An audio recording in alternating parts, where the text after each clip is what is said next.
I'm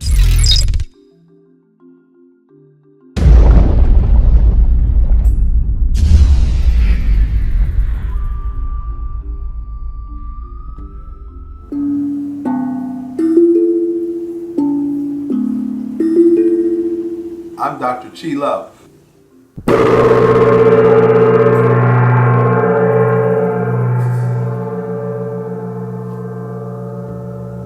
Welcome to Love Chinese Medicine. I'm Dr. George Xavier Love, and what I'm about to teach you today is extraordinary. All of you think you know what acupuncture is, but acupuncture is actually the wrong word. In China, the word is Jinglo, which means Meridian Therapy.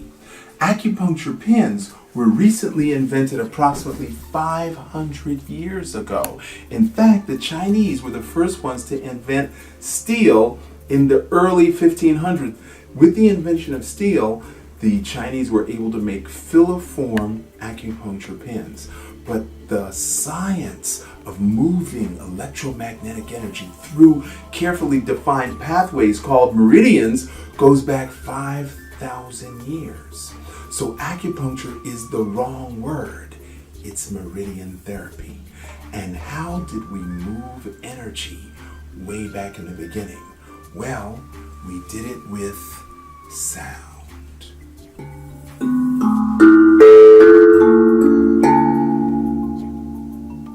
And metal or metallophones were discovered and created and crafted into instruments that could move energy through the body. Now, some of you may have heard of the 5 elements. Well, they were actually the 5 transformations, but there were 5 sounds that penetrated the body. These are called Ting Sha Bells.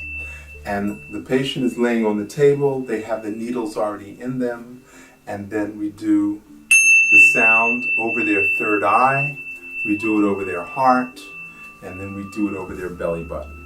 And that sound penetrates right into the needles. Another form of sound healing is called a Tibetan Bowl. There are many different sizes of Tibetan bowls. This is the smallest one, but it also makes a very big sound.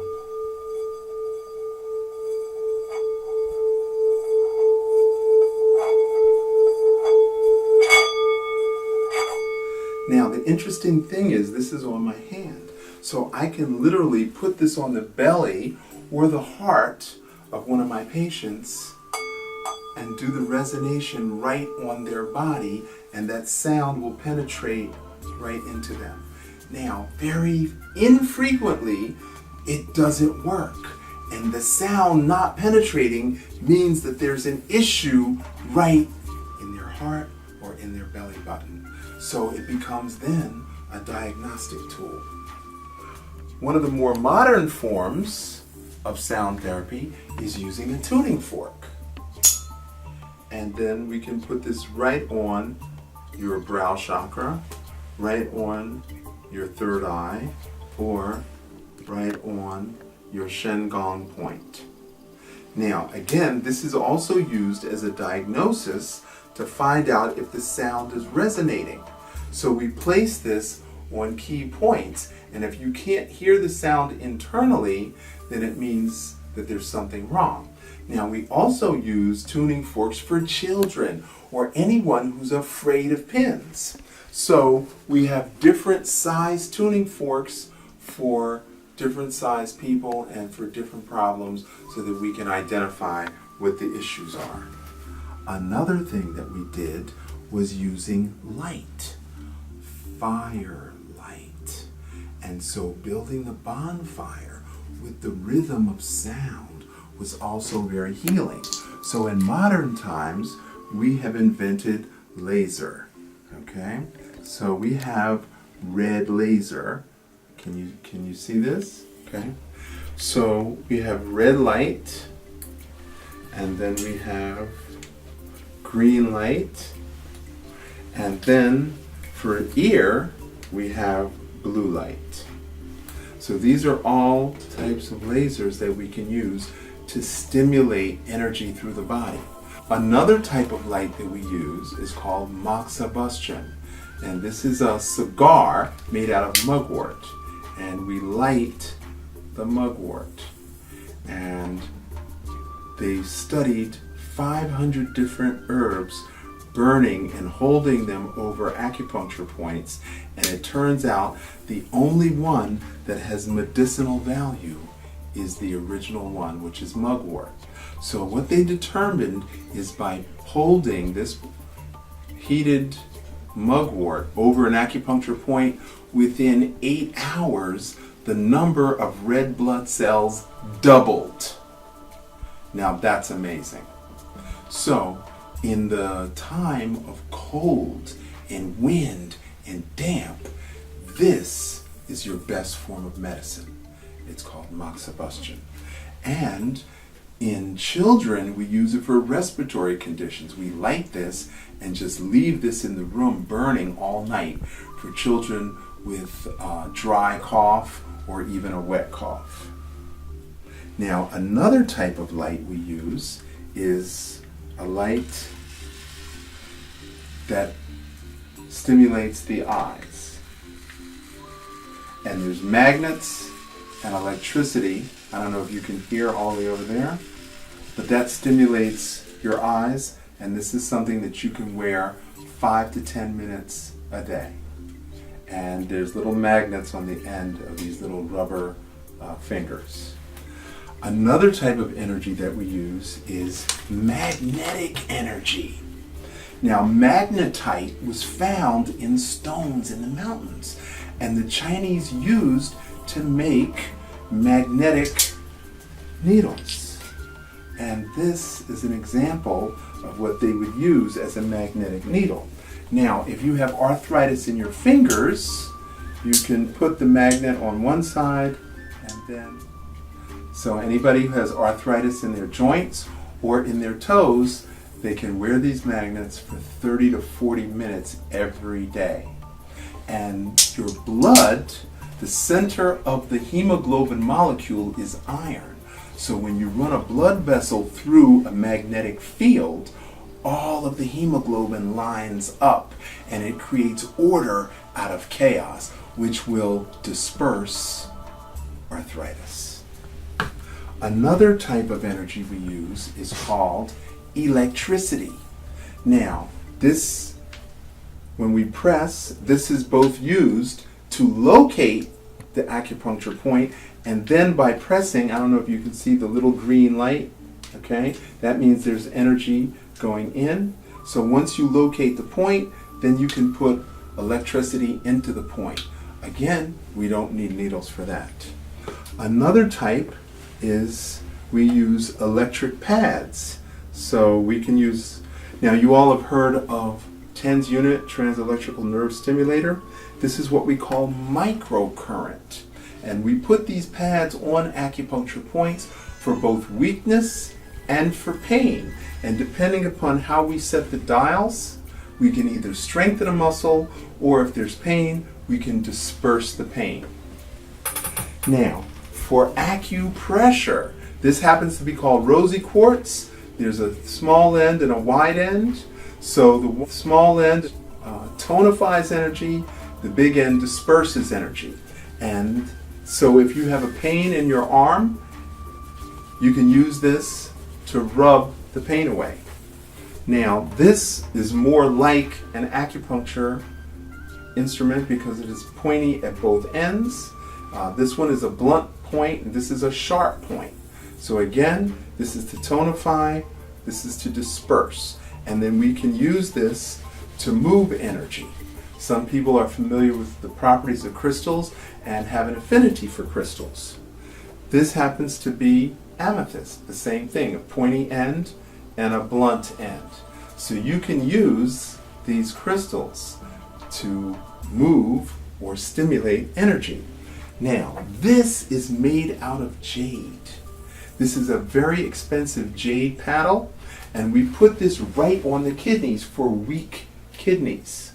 As we age, sometimes elderly people get very hot and short-tempered. And when they get hot, they get irritable. And this is what cools them down, because we can put this Jade Paddle right on the kidneys and cool them right down. Anybody you know who has hot flashes, this will cool them down as well. Now, for those people who are not into crystals, we can use this scraping tool to move energy. There's a magnet right here. So if we want to tonify energy, again we talked about magnets, we can use this magnet to tonify energy, and if there's pain, we use the reverse side to get rid of pain. Now, this is another type of tool. You notice there's little bristles here, so you can do this on your hands. Again, you can scrape or brush the body. We have bristles here that looks like a hairbrush. So this, you could use it on your head, on your neck, on your chest, okay? Again, no needles, and this would be used to disperse, especially people who have long, hard physical labor. This actually feels good. I don't know if you can hear how hard that sounds, but it actually does feel good. Now, these are other instruments for scraping. These are all made out of deer horn. Again, with the point and with the round end, okay? So this we could use in little nooks and crannies along the occipital ridge. You could use it in the neck.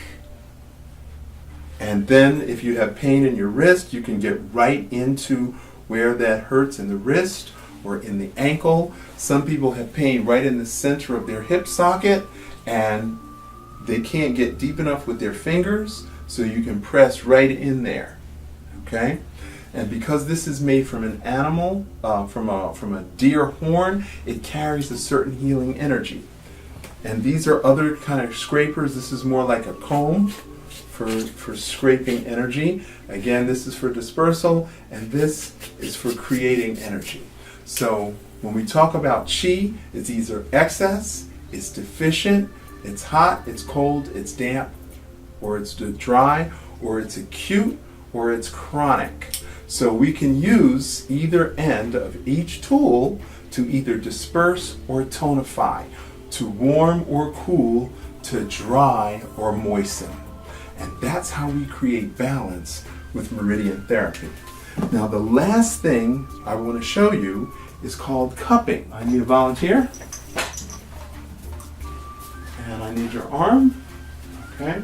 And we suck the air out. And turn your arm upside down.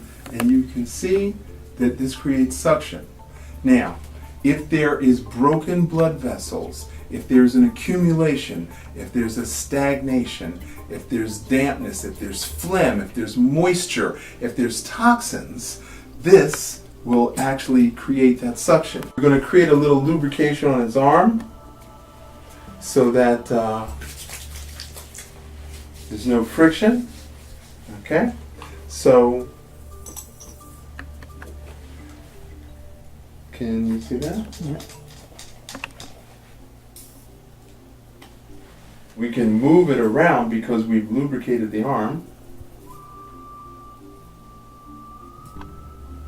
and therefore we can create massage by moving this, okay? And that is cupping. The last thing I want to show you is a wand. Some people call it a magic wand. There are 7 crystals that are used to heal the body. This is a smoky quartz, and this is a power sword. This is a giant acupuncture needle to pierce the blocked or toxic energy of people who do not respond to treatments. This is the shamanistic form of Taoist medicine. So sound healing plus crystal healing are tools that shamans use. So all these tools are used to stimulate the acupuncture meridians, and that's why we call it Meridian Therapy. Now, if you come to Blue Dragon Qigong Academy and you sign up for the Blue Dragon Medical Qigong certification course. I will teach you how to use all of these instruments for healing yourself and your family. I'm Dr. George Xavier Love for Blue Dragon Medical Qigong Academy. Thank you.